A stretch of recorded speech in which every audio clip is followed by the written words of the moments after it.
PodCastle, episode 596, for October 15th, 2019. The Satyr of Brandenburg by Charlotte Ashley, rated PG-13.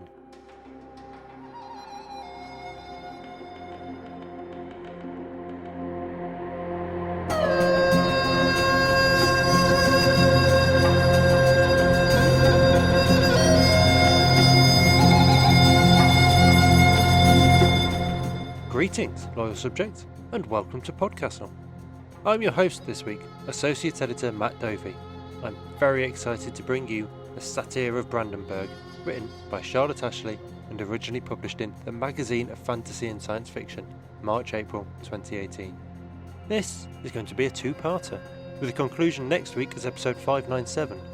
And more than that, it's a sequel to La Héron, which ran as episode 431 back in August 2016. You don't need to have listened to that one to enjoy this one. It's the same characters, but events here are a separate and self-contained story. So, whether you want to go and check out La Héron first, or listen to it after this week while you wait for next week, it's entirely up to you. So long as you've listened to them both, because honestly, it's all just so very excellent. Charlotte Ashley is a writer and bookseller living in Toronto, Canada. Her short fiction appears in a number of anthologies and magazines, including the year's Best Science Fiction and Fantasy 2017. She has been nominated for both the Aurora and Sunburst Awards. Charlotte recently published Archipelago, an alternate history swashbuckling portal fantasy told in 3 novellas, co-written with Andrew Leon Hudson and Kurt Hunt. You can find out more about her at www.once-and-future.com or on Twitter as @CharlotteAshley. Your reader today is Setsu Uzume. Setsu is the assistant editor and usual host of PodCastle. They have stories forthcoming in Beneath Ceaseless Skies and Bourbon Pen magazine.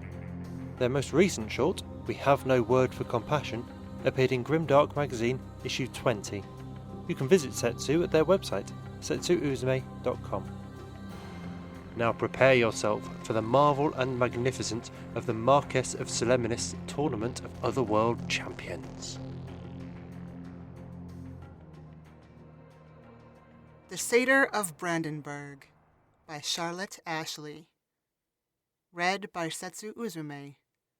Part 1 of 2. By the inebriated light of dawn, October the 23rd, 1700, a swarthy figure skulked in the rose bushes lining the Via de Sulcis, outside the Sardinian town of Solemnis. The lurker clambered onto the tavern's windowsill, muttering badly hushed curses, then clumsily mounted the trellises.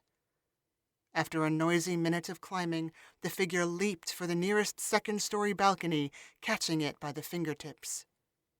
Only the most carefree of slumbering inhabitants could have ignored such a racket. Draperies parted, hinting at drawn pistols and blades at the ready as several sets of wary eyes sought the cause of the disturbance. After a short investigation, a tall woman with hair the color of moldy straw threw aside her thick curtain and leaned out over the railing of her window. "Alex," she demanded, holstering a pistol, "what in the hells are you doing?" "Shit," the climber grunted, getting hold of the balcony's iron bars and struggling to lift her foot over her head. "Héron, help me up. I think I've got a thorn in my thumb." The tall woman stood straight, crossing her arms over her chest. "You're drunk." "So?" Alex snorted. "Come on, woman, your hand." "What would you do if I were not here to drug you up? What if the window were locked? What if one of the others mistook you for a villain?" "Have mercy, Héron, will you give me one of your lessons now? I haven't slept all night. Give me your hand, a cup of wine, and a bed. Then let us resume my training." Alex's foot dropped and she dangled from the iron bars expectantly. Her mistress shook her head and vanished into the room. "La Héron! Héron! All right, I see now this was not a well-thought-out affair. I apologize. Héron? Héron!" For a futile minute, Alex struggled angrily, swinging her legs from side to side in an effort to gain purchase on something.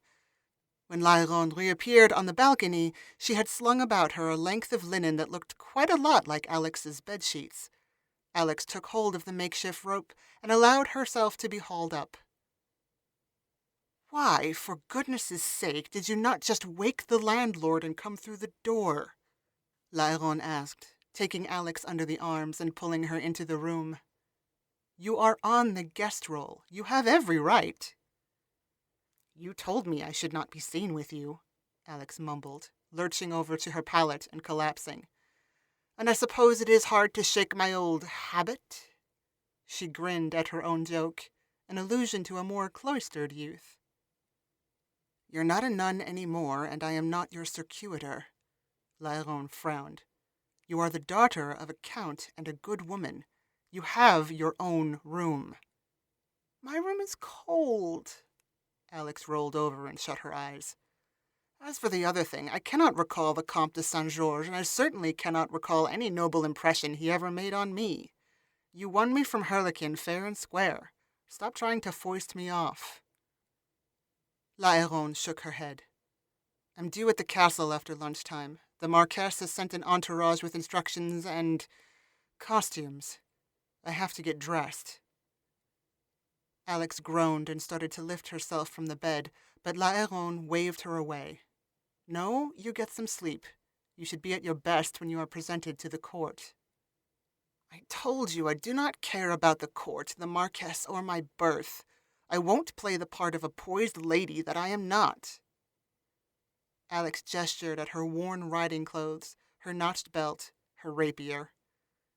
I want to stay with you. I want to be your squire. You know I'm nearly as good a duelist as you. I could dazzle them with my swordplay instead of my dancing. No, you won't, Laeron snapped. This tournament is for grotesques only. You are going to act like a lady, and you're going to impress them. I have arranged for you to be introduced according to your title, and you are going to use that opportunity to find a place for yourself in human society. I am not your people, Alex. They are. You're a fool if you can't see what they offer you. Ugh, stop. You make my head hurt worse than ever. I will go, but only because I want to sleep in. Alex drew the thin blanket over her boots and turned toward the wall. Wake me if you need my help. Laeron opened the trunk at the foot of her bed and removed an elaborate gown of blue silk hung excessively with ribbons, rosettes, and a stomacher of gold embroidery. She gave it a grim stare. I have relied too long on your help, I think. It is past time to break the hold I have over you.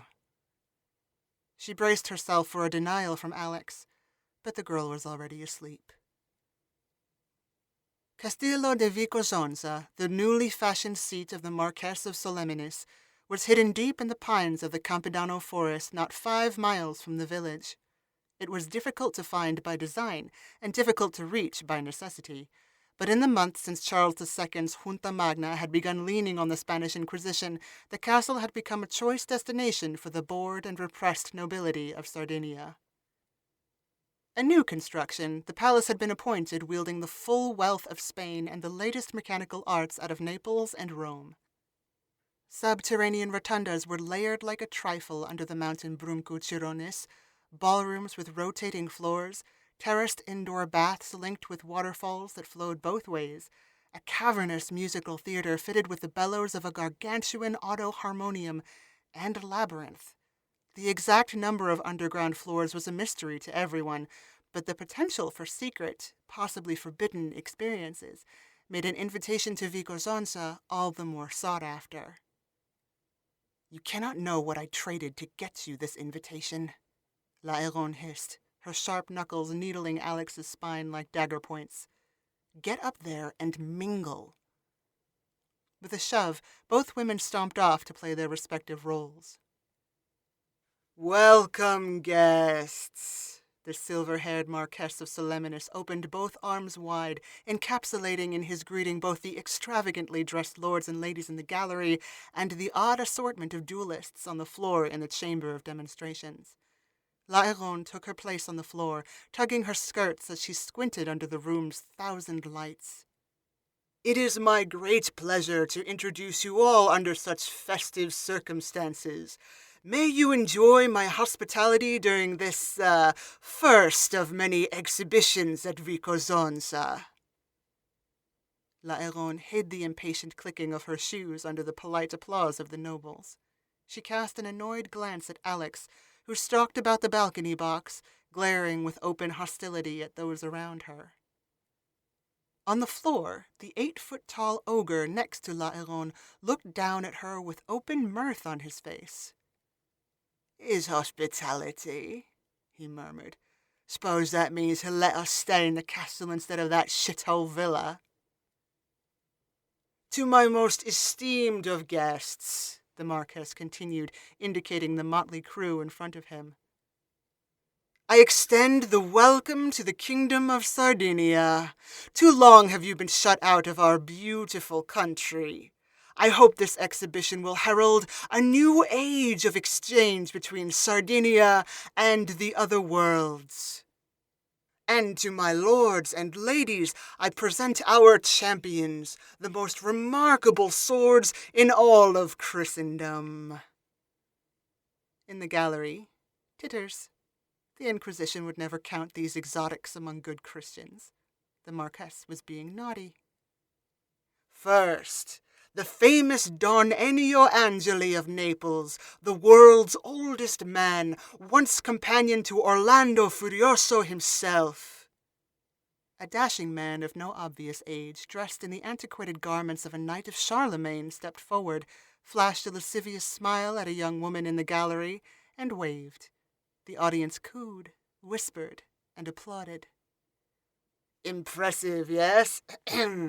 Will he be the match of our next competitor? Lords and ladies, behold the dancer, the singer, the charming and dangerous Satyr of Brandenburg, Piacere!" La Héronne's eyes grew wide as a goat-legged fellow pranced forward with a fiddle under his arm. He bowed, tucked the instrument beneath his chin, and played a quick passacalle. Every eye in the room turned glossy and wet with emotion and enchantment, every eye but these. The ogre watched Piacere with the same hard glare as La Héronne. When their gazes met, he acknowledged their shared suspicion with a curt nod. "You know him?" he whispered. "Unfortunately," La Héronne grumbled. "He's dangerous and a cheat. Banned from the Caucasus to Tyrrhenirie." "From the Isle of Logris," the Marquess continued, "hidden from men but scourge of the northern seas, I present to you the mad, the terrifying, the mercenary ogre, Donshead Doombellows." The ogre winked at La Héronne. Then he took one stomping step forward, saluted, and returned to his place. "And finally, my friends, famed throughout the kingdoms of the Bourbons and Habsburgs for her beauty, grace, and strength at arms, the giantess, La Héronne." La Héronne grit her teeth and stepped forward. The Marquess shot her the briefest of frowns as she started to bow. Steeling herself, she tucked her ankles together in a clumsy curtsy instead. "My friends," the Marquess said as he turned to his gallery, appeased, "we will see wonders this fortnight.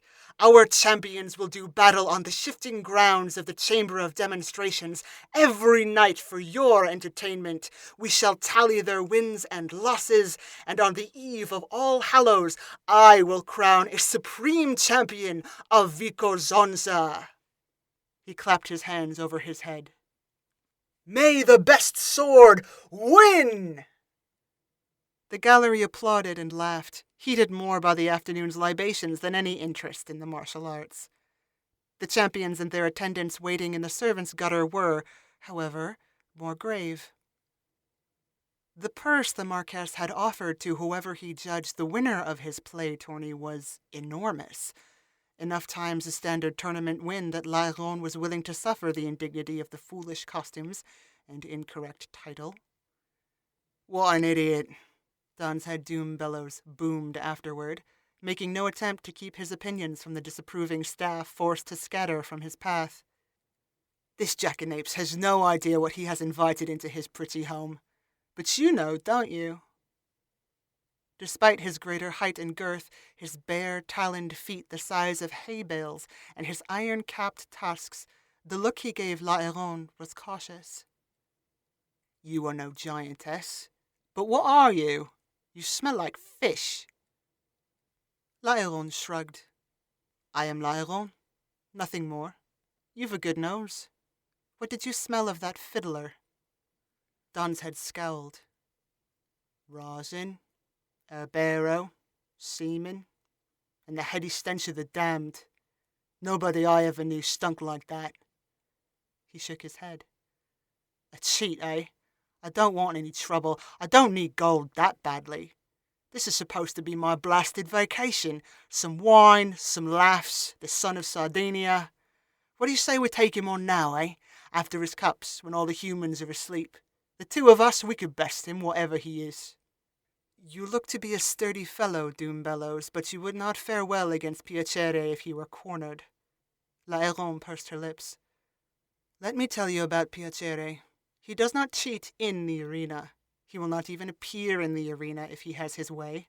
He will swindle and sway, needle and pay. He will manipulate the fates of the rest of us until we fell each other and leave only him standing.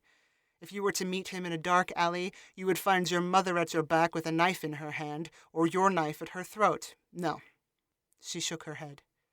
I would leave off this idiot tournament now if I did not have to be here, and the gold may mean nothing to you, but I need this purse.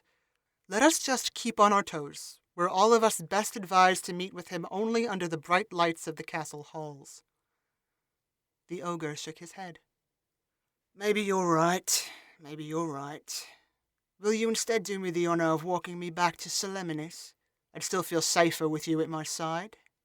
His meaty lip dipped into a roguish grin that La Héronne matched. I like you, she said. Eat supper with me. They'll do a goat à la tartare for you at the villa. And that pretty thing you travel with? Doombellows raised an eyebrow suggestively. Will she be joining us? With any luck, no. I have arranged for her to stay upstairs where she belongs. The ogre blew a very wet raspberry. Smelling like she does, not bloody likely. What? La Héronne stopped walking. She smells like you, my lady. Fish and feathers and, I don't know, bracken. You're all over her. Shit, La Héronne muttered, and continued walking toward the exit. If you want to be rid of her, why not just leave her?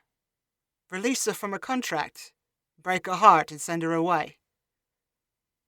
It doesn't work like that, she sighed. I won her soul in a duel. It will take something stronger to separate us, an oath maybe, a vow. She's under some kind of curse, eh? Ah, I smell it now. You're hoping she'll fall in love, the ogre said, catching up. You're hoping she'll get married. He considered it. Great bonds have been broken by less. Best of luck to you both. He sounded unconvinced. They passed through the servants' gate into the autumnal sun filtering through the pines and started the long walk back where they belonged. The Chamber of Demonstrations had changed, as the Chamber of Demonstrations was built to do.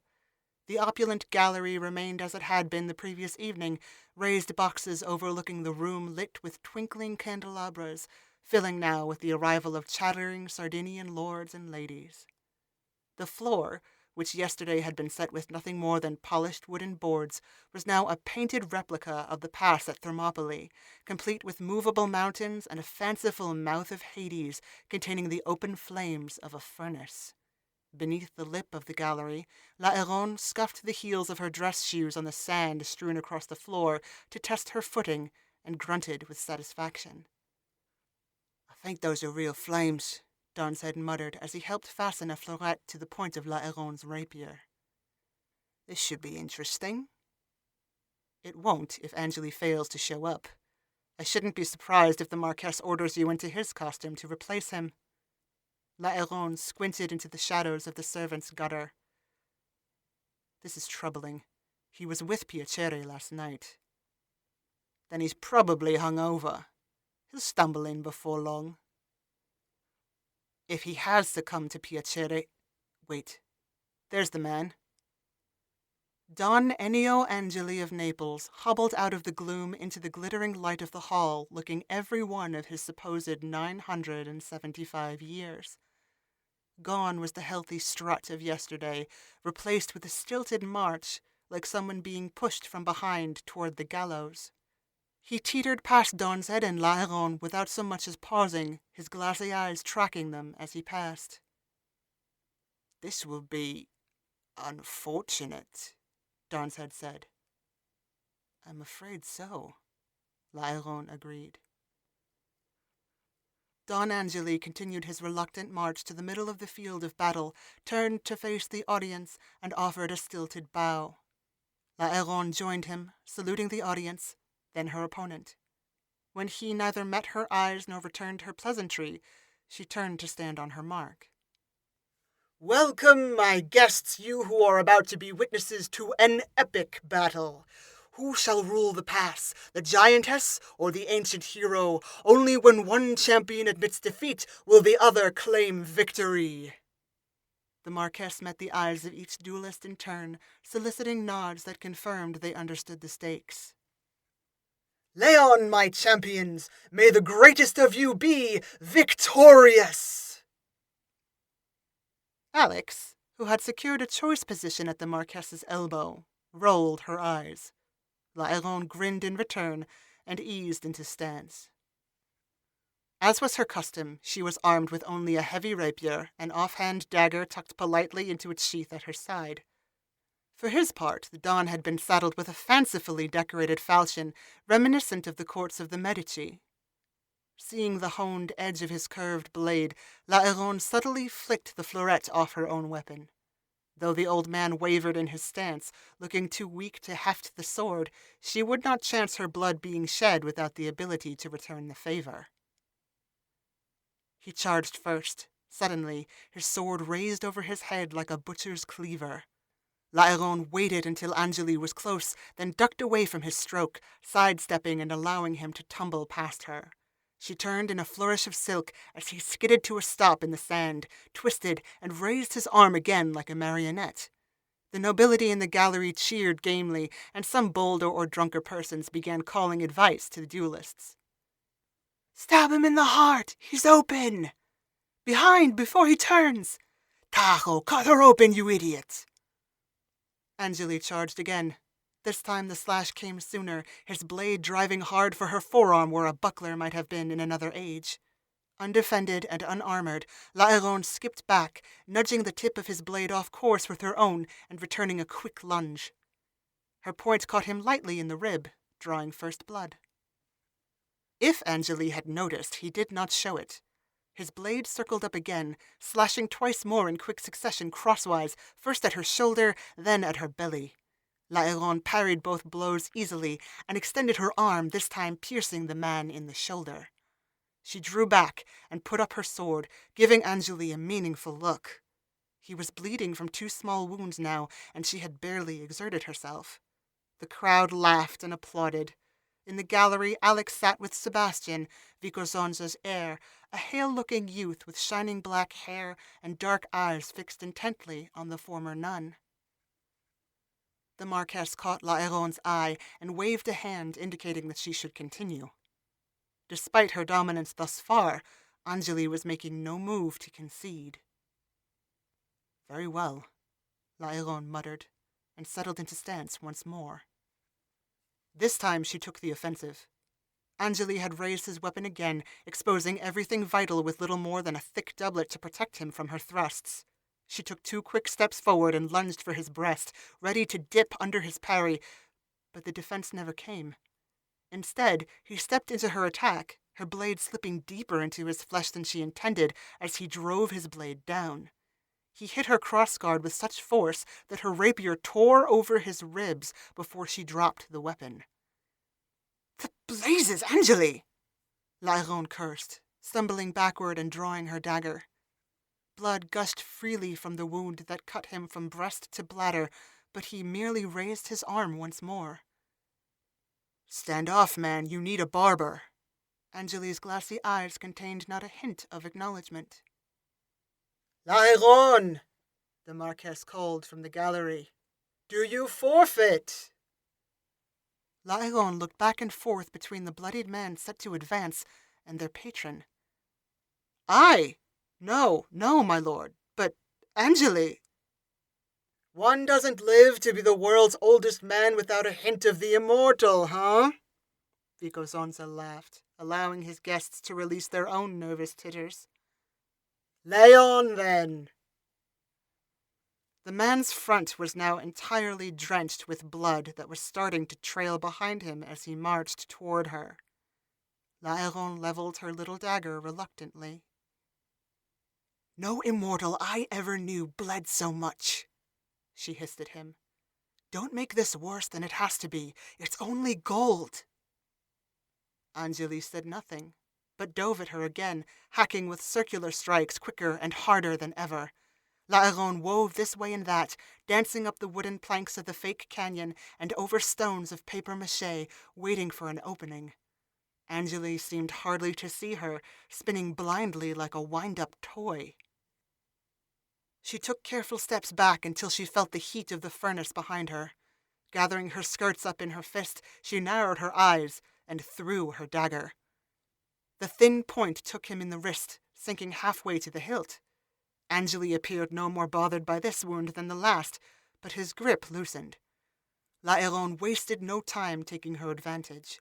She charged in close and caught his sword hand in her own.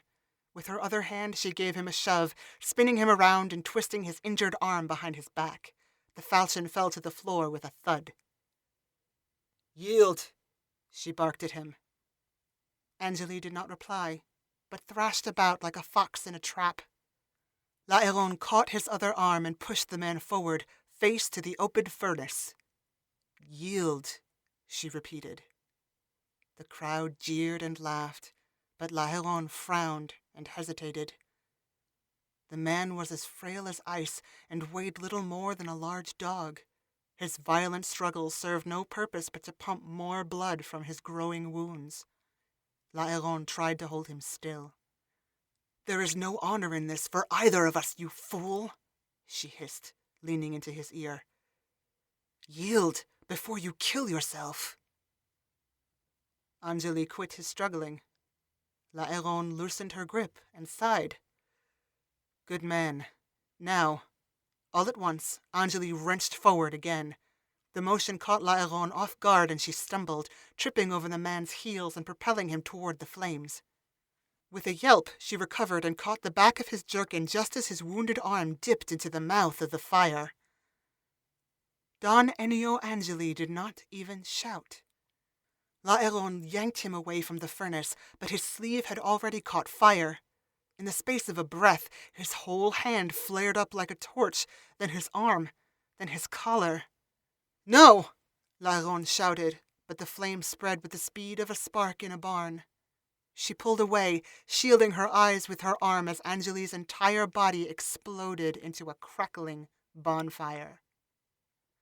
And as quickly as it had started, the fire flared out, exhausted. Where Angeli had stood a moment ago, there was now only a tumble of ash followed by the clattering of dry bone. The remains did not even smolder. This did not lessen the horrified reaction from the Marquess's guests. The gallery erupted into a cacophony of shocked exclamations and screams. Foppish youths swooned, red-faced gamblers shouted, and bored hedonists licked their lips. The Marquess, the heir, and Alex all leapt to their feet, ready to act, but there was nothing further to be done. A scarecrow, Lairon muttered, dazed. She turned to the gallery and bowed theatrically. Most illustrious lord, I have vanquished my foe and sent him down the flaming river to Tartarus. The pass is mine. The audience's hysteria subsided, slowing to mere confusion. I hope you have marveled at the mysteries of the other world. Alex took the lead, launching into polite applause. Sebastian Vicozonza followed, and slowly enough of the audience participated in the nervous ovation that the rest were left to wonder if, indeed, they had just witnessed nothing more than a marvel of stage trickery. La Héronne tipped her head in acknowledgement and fled the field. "What in every sodden hell was that?" Alex cried, meeting La Héronne as she stormed off the floor and into the servants' gutter. She jogged to keep up with La Héronne's long stride. "Mysteries of the other world? That damned satyr and his tricks," she seethed. "What was I going to say? They'd have tossed me in a dungeon. They still might. Piacere has the real Don Angeli. Somewhere." "That wasn't Angeli?" "That was his shell, his pretense. His soul has been seduced away by Piacere's fiddle. The satyr was to fight Angeli in the next round, so he set me up to finish off his facade. He'll get a pass tomorrow." "We're going to find Piacere, then?" Alex hiked up her skirts to better match her friend's pace. Her dark eyes gleamed with anticipation. "Make him tell us where Angeli is. Get him to confess, or—" "Absolutely not. You are going back upstairs. I will deal with the satyr. You can't risk yourself in this mess, and I can't be restrained by you." "Pfft." Alex waved a hand. "You needn't restrain yourself on my account. Nobody need know." "Louise Alexandrine." La Héronne stopped short, turning to look at the girl. "Piacere is too dangerous, and if he should try his trickery on me again—" "Let him try. I will send anyone who lays an evil hand on you to hell or worse." "It'll be to hell with all of us if you don't keep out of it. Piacere is not an opponent to be bested in a fight. I don't need a second, and you are not to seek him out on your own. He cheats, Alex. He flouts every rule I know." Alex looked about the empty hall, face reddening with frustration. "We have fought cheats before. Together." "I'm not talking about tournament rules, Alex," La Héronne said. "Now go upstairs."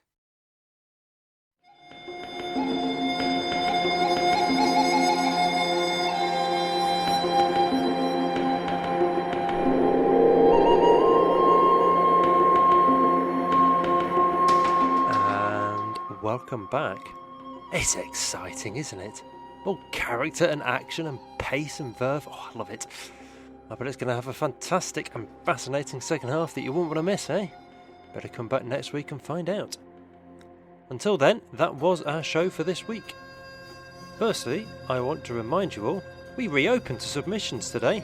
Our usual rules apply: fantasy up to 6,000 words, original or reprint, Sifwork Pro rates, yes, the new higher 8 cents per word rate, for originals, and $100 for all your reprints. Go check out the submissions page on the website. It will tell you everything you need to know and give you a link to our portal. You've got a month to send your stuff in, so get on it. We want to read it. Other than that, on behalf of everyone at PodCastle, our audio engineer, Peter Baravesh, our forum moderator, Ossie Cat, your co-editors, Jen Albert and Sheree Clark, and assistant editor, Satyr Uzume, along with all our amazing first readers, Aidan Doyle, Ebony Dunbar, Amalia Harrington, Kai Hudson, Craig Jackson, Julian Jarboe, Catherine McMahon, Devon Martin, Hamilton Perez, Julia Patt, Ace Ratcliffe, Orion Rodriguez, and Eleanor Wood, as well as myself, Matt Dovey. Thank you for letting us share another story with you. Remember, our episodes are released under a Creative Commons Attribution Non-Commercial No Derivatives 4.0 International License, which, in plain English, means you can and should share it, but please don't change it or sell it. If you like what we do, support us and the other Escape Artist podcasts at patreon.com/EA Podcasts. We'll be back next week with the concluding part of the Satyr of Brandenburg. Until then, this is your host, Matt Dovey, reminding you to look after your friends and stick by each other, lest others take advantage.